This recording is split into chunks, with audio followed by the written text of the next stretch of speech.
তাই তাই করব ইনশাআল্লাহ। তাকে একটা কথা বলি, মনে থাকতে তাকে বলে নেই। তাহলে নারী কমিশন নামে একটা কমিশনের আবির্ভাব ঘটেছে, আপনারা দেখেছেন? এই সংবাদ হচ্ছে, এই কাস্ট হচ্ছে, আলোচনাগুলো সেজন্য বলছি। এই নারী কমিশন ডক্টর শিরিন হকের নেতৃত্বে একটি নারী কমিশন নামে একটা গ্রুপ গিয়েছে, তারা একটি সুপারিশ নামা দিয়েছে। সেই সুপারিশ ভিতরে তারা লিখেছে নারী আর পুরুষের সম অধিকার দিতে হবে। কে সুবহানাল্লাহ কবে না নাউজুবিল্লাহ কবে? মুসলমান বোঝে না। এই বোকা মুসলমানকে একটা দাবি পেশ করলেই এরা কিছু বোঝে না, তো এই জন্য এখানে দাবি পেশ করাটা সহজ, ঠিক না? ওরা বলছেন নারী আর পুরুষ সমান, কিন্তু আল্লাহ বলেন লিযযাকারি মিসলু হাজ্জিল উনসায়াইন। এটা হচ্ছে সূরা নিসার আপনার 16 নম্বর পৃষ্ঠা, 4 নম্বর পারা 16 নম্বর পৃষ্ঠার প্রথম নম্বর 18 নম্বর পৃষ্ঠার প্রথম আয়াত। লিযযাকারি মিসলু হাজ্জিল উনসায়াইন, পুরুষ যা পাবে মহিলা পাবে তার অর্ধেক। পুরুষ যা পাবে মহিলা পাবে তার অর্ধেক। এর অধিকাংশ মহিলারাই কোরআন নিয়ে রিসার্চ করে না, কোরআন জানেই না। এইটা কে যেন বলছে, আর ওরা বলছে নারী পুরুষের উপরে বৈষম্য, মহিলাদের উপরে বৈষম্য করা হয়েছে। কিন্তু আমরা এই কথা বারবার করে বলেছি, আল্লাহ তাআলা বলেন একজন পুরুষ যা পাবে একজন মহিলা তার অর্ধেক পাবে। কিন্তু অন্যান্য জায়গায় প্রায় 5টা জায়গায় নারী যা পাবে তার, পুরুষ যা পাবে তার থেকে বেশি দিয়েছেন আল্লাহ নারীকে। সুবহানাল্লাহ বলেন না? আমি একটু বুঝালে আপনারা বুঝবেন। বুঝাবো? শুনবেন আপনারা? ওয়াজ তো করছি না, একটু বক্তৃতা করছি, খারাপ লাগছে না তো আপনাদের? দেখুন আমি বলি, একটা ছেলে, আপনি আপনার বাবার সন্তান, আপনাকে দেওয়া হয়েছে মনে করেন যে সম্পত্তি তার অর্ধেক আপনি পেয়েছেন, আপনার ভাই, আপনি যা পেয়েছেন আপনার বোন পাচ্ছে অর্ধেক। আপনি পাইলেন 1 বিঘা, আপনার বোন পাইল 10 কাঠা, ঠিক তো? তাহলে এখন খেয়াল করুন, এখানে একটু হিসাব করেন। আপনি এই 1 বিঘা নিয়ে কি করছেন? আপনার আব্বার অবর্তমানে অথবা আপনার আব্বার অসুস্থতার কারণে অবসরের টাইমে আপনার আব্বা, আপনার মা, আপনার বোন, আপনার স্ত্রী, আপনাদের আত্মীয় স্বজন, আপনার ভগ্নিপতি যারাই আসছে তাদেরকে সেবা, খেদমত, যত্ন যা কিছু করার দরকার আপনি করছেন, ঠিক না? কথা বলেন না কেন? আপনি করছেন।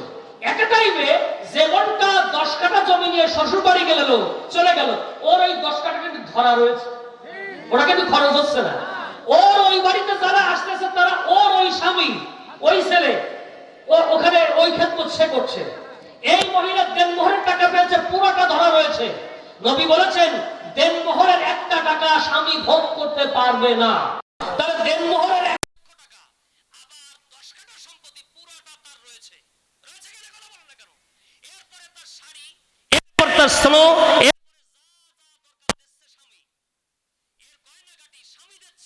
অসকলে, আবার স্বামী দুর্ব্যবহার করলে আসছে ভাইয়ের কাছে, মামলা মোকদ্দমা করছে, ভাই 10 কাঠা কিন্তু ধরা আছে, ঠিক না? তাহলে আল্লাহ কি বৈষম্য করলেন না, আর মেয়েকে বেশি দিলেন? বেশি দিয়েছেন না? এত পাইলো, এরপরে সে স্বামীর কাছ থেকে পাচ্ছে, সন্তানের কাছ থেকে পাচ্ছে, শ্বশুরের কাছ থেকে পাচ্ছে না? পাচ্ছে কিনা? নানা বাড়ি থেকে পাচ্ছে কিনা? তাহলে নারীকে কি ঠকিয়েছে? ঠকালো না। এই হলো এক দিক। 2 নম্বর কথা, আর পুরুষের যে তাপমাত্রা, মহিলার শরীরে পুরুষের থেকে 1 ডিগ্রি তাপমাত্রা বেশি। কতটুকু বললাম? 1 ডিগ্রি তাপমাত্রা বেশি। দেখবেন মহিলাদের কাছে গেলে ওদের থেকে আলাদা একটা ঘ্রাণ আসে, ওদের তাপমাত্রার কারণে। তাহলে আল্লাহ তাআলা সৃষ্টিগতভাবে ওদেরকে আলাদা করেছেন। ওদের বডি স্ট্রাকচার একরকম না, একরকম না, ওদের আলাদা। ওরা খেজুর গাছ কাটতে পারে না, কিন্তু আমরা পারি, ঠিক না? আপনি সম অধিকার চাচ্ছেন, তাহলে আমি বলবো 20 তলার উপরে ইট মাথায় করে উঠতে হবে, খেজুর গাছ কাটতে হবে। 1 মাসের 15 দিন আমি খেদমত করব, চাকরি করব, আমার স্ত্রীকে 15 দিন করা লাগবে, ঠিক না? সন্তান হয় এক জায়গায়, আমার তো সন্তান হয় না। বৈষম্য কি করে হলো? সৃষ্টিগতভাবেই আলাদা। আপনি চান কেমনে? তার মানে আপনার মাথার ভেতরে যারা সুড়সুড়ি দিল, এই কুচক্র যারা ঢুকিয়ে দিল, এরা আপনাকে, অবলা নারীকে বুদ্ধি দিয়ে রাস্তায় বের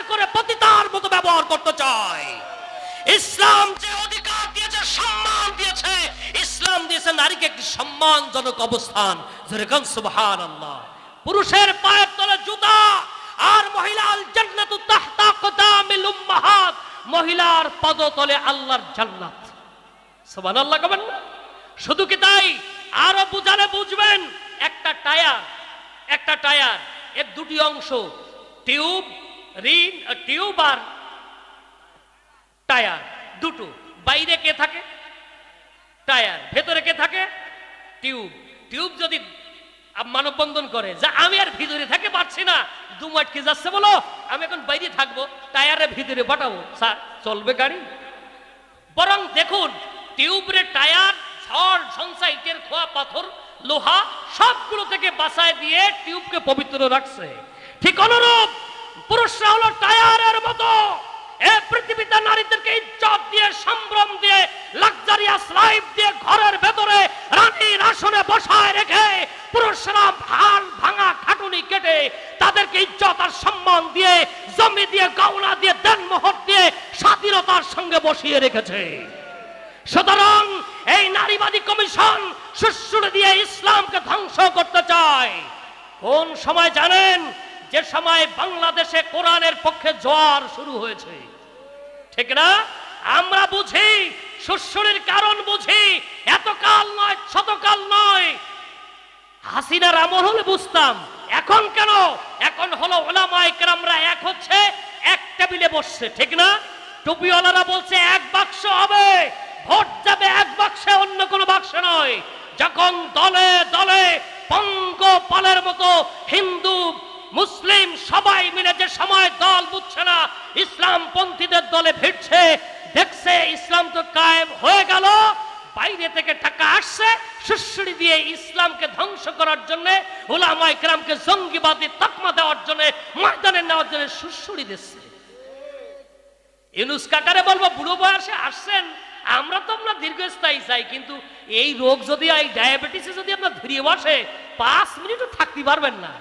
হাসিনারে ঠেলি ফেলে দিছি আমরা, আর ইউনূস কাকা বলো ছেলি মরিয়ে দেবো, ও বঙ্গোপসাগর পুড়ে যাবে। কথা কন না কেন? আমরা কি এই নারী কমিশনের এই সুপারিশ বাস্তবায়ন হতে দেব? কথা বলেন, হতে দেব? বাংলাদেশের প্রত্যেকটি মসজিদ থেকে সিংহের মতো গর্জন দেবেন আগামীকাল। খবরদার, নারীদের এই কমিশন, নারীবাদীদের এই কমিশন বাংলার জমিনে বাস্তবায়ন হতে দেব না, দেব না, দেব না। প্রয়োজনে রাজপথে রক্ত দেব, তবু এটা হতে দেব না। পারবেন না ইনশাআল্লাহ? কারা কারা পারবেন তো হাত দেখতে চাই। নারায়ে তাকবীর, হাত নামান। এর পেছনে যে আপনার পাশের লোক নেই তা আপনি মনে করেন না, ঠিক না? একটু সতর্ক দৃষ্টি রাখেন। পেরিয়ে উঠছে না বলে তাই এইগুলো করছে। সুতরাং আমরা হুঁশিয়ার করি, খবরদার, সংস্কার কমিশনের নামে এই অযথা আবর্জনা যেন পাশ করা না হয়। তাহলে তৌহিদি জনতা খেপে গেলে ঠেকানো যাবে না। রাজাকার রাজাকার করে ঘরে রাখছিল, সেই রাজাকারেরই সরকার পতন করেছে। আমি কে তুমি কে? কথা কেন না কেন? আমি কে তুমি কে? আল্লাহ রাজাকার ফাঁসি দিল, সেই রাজাকার এখন সেই রাজু ভাস্কর্যের সামনে রাজাকার, এ বিশ্ববিদ্যালয় ফটকের রাজাকার, ওর উপরে রাজাকার, ভবনের উপরে রাজাকার। এখন রাজাকারের ঠেলায় এখন পালায়, এমন পালান পালাইছে আর কোনো খোঁজ পাওয়া যাচ্ছে না। এখন মাঝে মাঝে চট করে ঢুকে পড়বো, ঢুকিয়ে দেখ না, তুই ঢুকিয়ে দেখ না, চট করে ঢুকে পড়বি, তার মানে ঢুকে পড়লি তো ভালো হয়, আনা খরচ লাগে না, চট করে ঢুকবে, চট করে ট্রাইব্যুনালে নিয়ে যাবো। পাতানো রয়েছে দেখো নাই, আনিসুল হক আর কামরুল ইসলাম, তেকো কামরুল পেছনে পিস মুড়ো করে হাত বাঁধা রয়েছে, দেখেন না? আনিসুল হককে উত্তম মাধ্যম দিয়েছে, ওই ট্রাইব্যুনাল ওরা বানাইয়া আমাদেরকে অন্যায় ভাবে আমাদের মুজাহিদদেরকে ফাঁসি দিয়েছে, মুজাদ্দিদদেরকে ফাঁসি দিয়েছে। ওদের চোখের পানি, ওদের রক্ত শুকায় নাই। আল্লাহ ওদের ট্রাইব্যুনালে দেখিয়ে দিচ্ছেন। আজকে আনিসুল হকদেরকে পিচ মুড়া করে বেঁধে ওই ট্রাইব্যুনালে উঠানো হচ্ছে, অচিরেই ওদের নামে ফাঁসির রায় হবে ইনশাআল্লাহ। কন্যা কেন ইনশাআল্লাহ? খুশি না আপনারা? এরাই তো আমাদেরকে ক্ষতি করছে, ঠিক না? প্রিয় ভাইরা আমার, আল্লাহ বলছেন কুনতুম খায়রা উম্মাহ, তোমরাই সেরা জাতি। ওরা নবীকে ফেলে দিতে চাইছিল, বলছিলাম না? রাত্রে বৃষ্টি হলো, নবী মুকাররম কাঁদছেন, আসমান থেকে আল্লাহ তাআলা বাড়ি ধারা নামায় দিলেন। রাত্রে অঝরে বৃষ্টি হলো, বৃষ্টি হওয়ার ফলশ্রুতিতে কি হলো, বালির পরে পানি ঢেলে দেখেন 5 মিনিট পরে টাইট হয়ে যায়, হয় কিনা, হয় কিনা? আর কাদার উপরে যদি পানি পড়ে তা কি হয়, হাঁটু সমান, তাই না? অবস্থাটা এমন হলো, যারা গতকাল বিকালে বুক ফুলে কোলার ছাড়াইয়া যারা বলেছিল তোদেরকে দেখে নেব, তোদেরকে শেষ করে ফেলবো, রাখবো না, তোদেরকে শেষ করে দিব, 5 তারিখ আসার আগে নিষিদ্ধ, কথা কয় না, নিষিদ্ধ করে দিলাম, এই দেশে থাকতে পারবে না। ঠিক অনুরূপ আগের দিন বিকাল বেলায় 17ই রমজানের আগে 16ই রমজান বিকাল বেলায় কলার ছাড়াইয়া আবু জেহেলরা তারা বাহাদুরি দেখাইছিল, তোদেরকে মেরে ফেলে দেব, তোদেরকে শেষ করে দেব। এমন জায়গা দিয়েছি পানির চৌবাচ্চা নাই, বালুময় জমিন, ওখানে দাঁড়াতেও পারবা না, দৌড়াতে গেলে ঘোড়া পড়ে যাবে, তুমি পড়ে যাবা, শাবক পড়ে যাবে, মারতে পারবা না। আর আমরা শক্ত জমিনে সারা রাত পানি পান করব, আর উজ্জবেহ করেছি খাইয়া দাইয়া পেট ফুলাইয়া শক্তি নিয়ে সামর্থ্য নিয়ে, আগামীকাল এমন ভাবে ঝাঁপিয়ে পড়বো মুহূর্তের ভিতরে তোরা দুনিয়া ছাড়া হয়ে যাবি। আল্লাহ রাব্বুল আলামিন নবীকে এই ভরসা দিয়ে দিলেন, নবী গো চিন্তার কোনো কারণ নেই, তোমার মালিক দেখছেন, তোমার মালিক বড় কৌশলী, জোরে বলা যাবে কিনা সুবহানাল্লাহ। আল্লাহ রাব্বুল আলামিন বৃষ্টি দেওয়ার কারণে সকালবেলায় দেখা গেল বালুময় জমিনগুলো একেবারে মজবুত শক্ত হয়ে গেছে, ঠন ঠন করছে, জোরে গান সুবহানাল্লাহ। এ খেলা কার? আরো জোরে বলুন খেলা কার? আর যে ঠনঠনে জমিন যেখানে ওরা দাঁড়িয়েছিল আজকে তা কর্দমাক্ত হয়ে গেছে, তেলসা হয়ে গেছে, স্লিপ করছে, দাঁড়াতে পারছে না, কাদায় ডেবে যাচ্ছে, ঘোড়াগুলো দাঁড়াতে পারছে না। পরিস্থিতিটা এমন হয়ে গেল, কেউ কানে কানে যে বলে, ও গুরুজি তুমি কইলে কি আর হইল কি? উল্টাটা হয়ে গেল।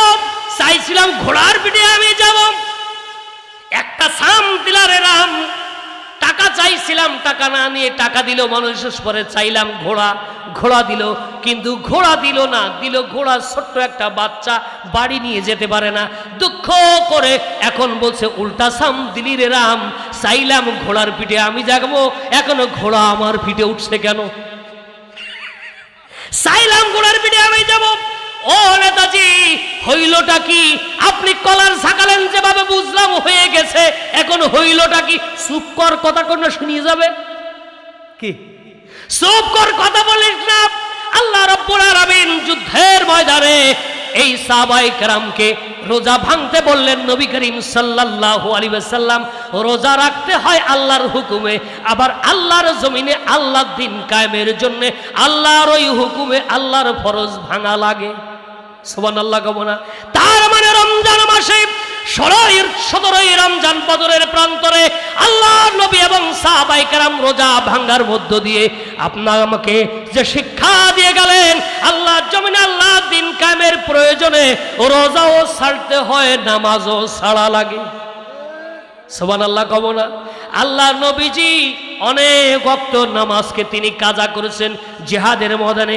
কেউ কয় 29 ওয়াক্ত, কেউ বলেন 47 রাকাত। প্রিয় ভাইরা আমার, এইভাবে নামাজ ছেড়েছেন, রোজা ছেড়েছেন জীবনে 2 বার। কয়বার? একবার বদরের প্রান্তরে, আর একবার মক্কা বিজয়ের সময়। তার মানে আল্লাহ নবী বুঝাতে চাইলেন এই রোজার থেকে দামি হলো আল্লাহর জমিনে আল্লাহর দ্বীন কায়েম করা। সুবহানাল্লাহ। আমরা ভাবি নামাজ পড়লেই হক আদায় হয়ে যায়, আমরা ভাবি রোজা রাখলেই ইমানদার হওয়া যায়। না না রে ভাই, আল্লাহর নবী যার উপরে কোরআন নাজিল হলো ওই নবী রোজা ছেড়ে দিয়ে আল্লাহর জমিনে কোরআনের শাসন কায়েমের জন্য তিনি সাহাবায়ে কেরামকে নিয়ে জামাতবদ্ধভাবে রোজাকে ভেঙে ফেলে দিলেন। সুবহানাল্লাহ। বাড়ি যে কবে? তার মানে কোরআন কায়েমের আন্দোলন সবথেকে বড় ফরজ, সবথেকে বড় ফরজ, উম্মুল ফরাইদ, সমস্ত ফরজের মা। তার কারণ কোরআন যদি দেশে কায়েম না থাকে অন্যান্য ইবাদত অনুমতি কর্মে করা লাগে। কথা বল না কেন? মাহফিল করবেন অনুমতি লাগে, যা করবেন অনুমতি লাগে। ইচ্ছা করলে আপনি পাবেন না। এক মালিকের আওতায় আপনি কাজ করছেন, নামাজের অর্থ হয়ে গেল যেহেতু কোরআন কায়েম নেই, মালিক যদি অনুমতি না দেয় নামাজ পড়ার আপনি সুযোগ পাবেন না। কথা কন না কেন? বাসওয়ালা যদি না দাঁড়ায়, বাসের ভেতরে যাচ্ছেন, কোরআন কায়েম নেই, বাসের ভেতরে আপনি কাটাখালী থেকে খুলনায় যাবেন, অক্ত হয়ে গেল, আজান হয়ে গেল, ঢাকায় যাবেন, বাসওয়ালা যদি না দাঁড়ায় আপনার কিছু করার নেই। কিন্তু কোরআন যদি কায়েম থাকতো নামাজের সময় সব বন্ধ হতে বাধ্য। যেরকম ঠিক কিনা? এইটা যদি কায়েম থাকতো সমস্ত ইবাদত তার স্ব মাকামে থাকতে পারত। কিন্তু কোরআন কায়েম না থাকার কারণে অন্যান্য ইবাদতগুলো শাসকদের অনুমতি ক্রমে খোলায় খোলায় চলে। যেরকম ঠিক কিনা? নামাজি মানুষ ব্যাংকে সুদ দেয়, কিচ্ছু করার নেই। আছে নাকি করার? কিচ্ছু করার নেই। কত কাজ করা লাগে, দিন কায়েম থাকলে এই কাজগুলো করা লাগতো না। নামাজ যখন বাধ্যতামূলক হয়ে যেত তখন কোনো কিছু বলা লাগতো না। মুয়াজ্জিনকে কোনো মুসল্লিকে খোঁজা লাগতো না। মুসল্লি ঘড়ি নিয়ে বসে থাকতো, ও মুয়াজ্জিন কত সময় ঘুমাবা, আজান দেবা না? কি তার মানে? উনি যদি জামাতে না যায় তা ফাঁসার পরে বেরিয়ে পুলিশ কিছু করে বেরিয়ে ফাঁসার পরে বেরিয়ে জেলখানা ঢুকিয়ে দেবে। এখন মুয়াজ্জিনের বাড়ি চলে গেছে মুসল্লি, এ টাইম হয়ে যাচ্ছে, তুমি উঠবা না, আজান দেবা না, চলো আমরা আজান দাও মসজিদে আল্লাহ বিল্লাহ করি। কেন? কোরআন কায়েম হয়েছে। আর এখন কোরআন কায়েম নেই। ইমাম সাহেব বলছেন, ভাই নামাজে আসেন, হুজুর কাপড় পাক নেই। কাপড় পাক নেই শালির সাবাল। কোরআন কায়েম থাকলে টের পাতি। তোর এখান থেকে যাইতে পারতিস না, তুই যদি যাতিস আর উনি যদি টিওনার সাথে বলি দিত, টেলিফোন নাই না ধরি নিয়ে ঝুলুই রাখতে বলো, ঠিক না? এই জন্য কোরআন কায়েমের আন্দোলন হচ্ছে সব থেকে বড় ফরজ। যে দেখে সে কোরআনের আন্দোলন কায়েম নেই, ও দেশের সব থেকে বড় ফরজ হলো কোরআনের শাসন কায়েম করা। যারা বলুন ঠিক কিনা? সুতরাং দিন কায়েমের আন্দোলনের সাথে মৃত্যু পর্যন্ত থাকতে হবে। পারবেন না? একটু হাত দেখি কারা পারবেন বলো। আমিন। আল্লাহ তুমি কবুল করো। হাত নামান। আল্লাহ তাআলা কবুল করে নিলেন। সকালবেলায় বিজয় হয়ে গেল মুসলমানের। সুবহানাল্লাহ। আল্লাহ বলছেন, হে নবী, তোমার জাতি হলো সেরা জাতি, এরা যেন ভয় না করে, ঈমান থাকলে বিজয় আমি দিয়ে দেব। ওখানে জাতিলেন নাস, আমি এদেরকে শ্রেষ্ঠত্ব দিয়ে একটা কাজ দিয়েছি। কি কাজ? ওখানে জাতিলেন নাস, আমি এদেরকে মানুষের কল্যাণে বের করেছি। কাদের কল্যাণে? কথা বলেন না কেন? মানবতার কল্যাণে এদেরকে বের করেছি। তা'মুরুনা বিল মা'রুফি ওয়া তানহাউনা আনিল মুনকার। শুনতেছেন কথা? সেই কাজটা কি শুনবেন না আপনারা? আপনি সেরা, এখন আপনার কাজ কি? যে যত সেরা তার কাজও তত বেশি। এমপি সাহেব যদি অন্যায় করে তার সাজা বেশি, ঠিক কিনা? মেম্বার ত্রুটি বিচ্যুতি করলে আসলে, কিন্তু চেয়ারম্যান যদি করে তাহলে জেল হয়ে যায়, ঠিক না? তাহলে যে যত বেশি বড় দায়িত্ব তার দায়িত্ব তত বেশি, ঠিক না? এখন আল্লাহ বলছেন, তোমরা সেরা জাতি, আমরা সেরা জাতি, তোমাদের কাজ হলো তা'মুরুনা বিল মা'রুফ ওয়া তানহাউনা আনিল মুনকার। তোমাদের কাজ হলো সৎ কাজের আদেশ দেবে। কি দেবে? না অনুরোধ করবে। আদেশ বোঝেন? উদাহরণ দিলে বুঝবেন। এমনি খোলামেলা কথা বলছি, এই জন্য আপনারা রাগ করছেন না তো? আদেশ আর অনুরোধ বুঝাই। তাবলীগ জামাত আসছে মসজিদে, এসে বলছে, এলান শোনেন, জরুরি এলান শোনেন, বাকি নামাজ বাদ, কোরআন ও হাদিস থেকে কিতাবে তালিম করা হবে, সবাই বসে যাবেন, বসলে বহুত ফায়দা হবে। বলে কিনা? কেউ কেউ উঠে চলে যায়। ওই যিনি এলান করেছেন আর ওই জামাতের আমির, ওনাদের কিছু করার নেই। আছে? কিছু করার আছে? যেহেতু ওনারা তো আদেশের মাকামে নেই, এই কথাটা বুঝতে হবে। কিন্তু ওনারা কেউ আমরের মাকামে নেই, আদেশের মাকামে নেই। ওরা আদেশ করতে পারেন না। আদেশ করতে গেলে একটা ফোর্স থাকা লাগে, একটা শক্তি থাকা লাগে। বাবা ছেলেকে আদেশ করতে পারে, ছেলে কখনো বাবাকে আদেশ করতে পারে না, অনুরোধ করতে পারে। ঠিক পরক্ষণেই কাতার যে সময় দাঁড়িয়ে যাবে, ইমাম সাহেব বলছেন, সবার মোবাইল অফ করুন, কাতার সোজা করুন। সবাই দাঁড়িয়ে গেছে, ঠিক না? ইমাম আছে হুকুমের মাকামে। কিন্তু তাবলীগ জামাতের যিনি আমির, জামাত নিয়ে আসছেন, আমি কিন্তু ওনাকে খাটো করার জন্য বলছি না, আমি বোঝানোর জন্য উদাহরণ সেট করলাম। উনি আছেন অনুরোধের মাকামে। ওনার কথা শুনলেও পারে, না শুনলেও পারে। কিছু সময়ের জন্য ইমাম, যেহেতু তার পিছনে নামাজ পড়তে হবে, ইমামের কথা শুনতে হচ্ছে। ইমাম হুকুমের মাকামে আছে। এখন বাংলাদেশে হুকুমের মাকামে কে আছে বলুন তো? বাঙালি বোঝে না। হুকুমের মাকামে কে আছে? ইউনুস কাকা কথা বলেন না কেন? ইউনুস কাকা আসাতে যে কি বিপদ হয়েছে তা জানেন? মানুষ বিপদে পড়ে একটু দোয়া ইউনুস পড়তো, কিন্তু শালা এমন যে বিপদ হয়ে গেল, কি বিপদ! 5 তারিখে যে বিপদ নেমে এলো, কিন্তু দোয়া পড়ার কায়দা নেই। দোয়া পড়তে গেলে দোয়া ইউনুস পড়া লাগে।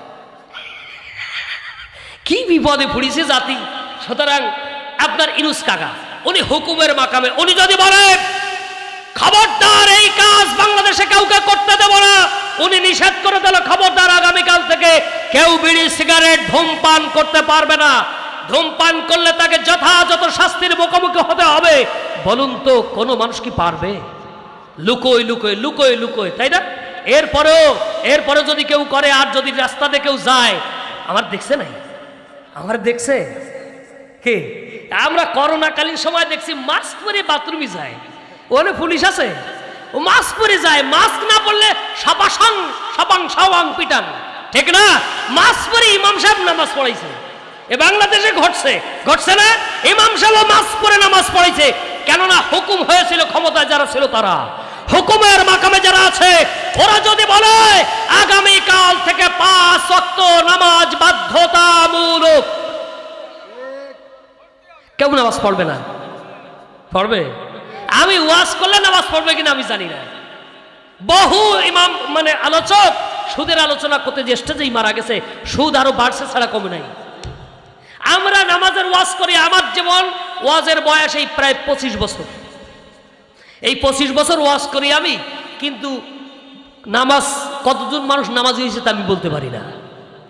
কিন্তু ইউনুস কাকা যদি বলে আগামীকাল বাধ্যতামূলক নামাজ আদায় করতে হবে, নামাজ যদি আদায় না করে স্ব থানার পুলিশেরা টহল দেবে, ফাঁড়ির পুলিশেরা টহল দেবে, চৌকিদারা টহল দেবে, মেম্বার টহল দেবে, আর চেয়ারম্যানেরা সমস্ত তথ্য নেবে, কারা কারা নামাজ পড়ে নাই তাদের ব্যাপারে বিহিত ব্যবস্থা নেওয়া হবে। বলুন তো কারো দেমাগে কোলাবে নামাজ ছেড়ে দেওয়া? পারবে কেউ? পারবে? এই মোবাইলে পর্নোগ্রাফি আছে না নাই? আপনারা বোঝেন না? আমার কাছে সাধু সেজে কোনো লাভ নেই। কে কত পীর, কে কত বুজুর্গ আল্লাহ তাআলা বেশি ভালো জানে।